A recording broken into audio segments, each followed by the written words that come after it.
My name is Ryan Hurd. I'm professor of theology here at Davenant, and I focus primarily on theology, especially theology proper, but also medieval and early modern historical theology, primarily Thomist, and then just generally Dominican tradition.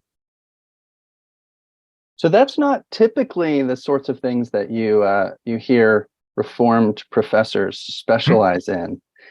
I'm curious, kind of the narrative, how you got yourself to this place where that's what you've decided to focus your study on. Yeah, it's definitely true. It's perhaps not the common answer you might expect. And then it raises red flags as well in certain people's minds, and then it makes other people excited depending on your position on these things. But yeah, it's definitely been a journey. I started off studying primarily the Reformed Orthodox, so did the whole Muller thing for a while and really enjoyed and appreciated surfing PRDL back when it was just opened and the cool kids on the block were sitting in their pajamas with their iPads and just reading everything on PRDL because we finally had access to it for the first time.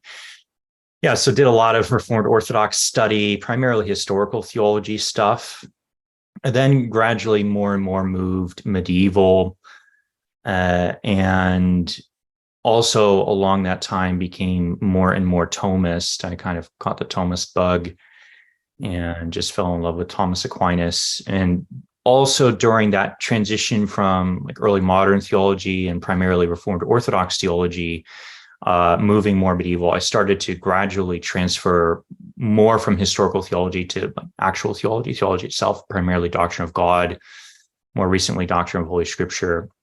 And kind of the journey in deeper into Thomism and Dominican tradition and various elements of those, like those, has just been stimulated by what's the best doctrine of God, and or where's good or helpful doctrine of God, or where's a tradition of doing theology has been concentrated in these types of questions. So there's lots of places, lots of pockets throughout the entire Christian tradition that you can go to and you need to go to and become a master of in order to understand theology proper really, really deeply. But as far as a single tradition with its own technical vocabulary that's become highly developed and actualized and really has pushed the questions of theology as far as they can go, Thomist or broadly Dominican tradition is definitely the top.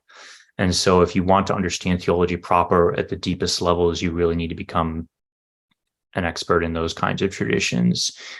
And pairing that with a lot of the early modern insights, whether they are from Reformed Orthodox guys or Roman Catholic Neo-Scholastic guys, I found is a really strong complement to like a pure scholasticism, if you like, way of doing theology. So there's a highly technical, highly abstract, highly professional or academic way of doing theology that's really, really important to recover, that you're going to learn quite well by reading Thomas obsessively.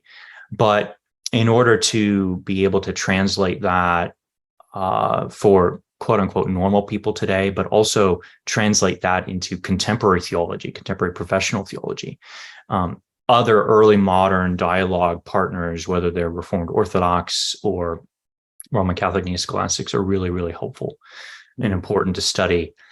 And just a general principle of being a Thomist is that there's good and there's truth in all great theologians.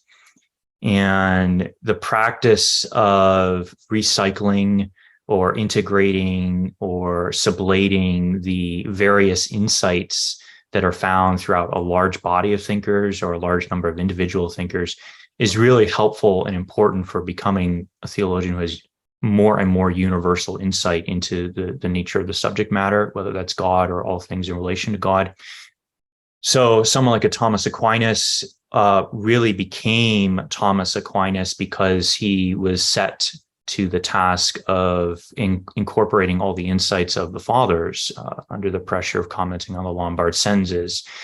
And so I've tried to somewhat replicate that in my own training and work, putting before myself the duty of incorporating all the insights of the tradition, not merely from the fathers and various medievals, whether it's Thomas or Albertus or Bonaventura, but then also as you branch further later in the early moderns, theology gets really, really crazy. There are a large number of theologies, plural, that develop.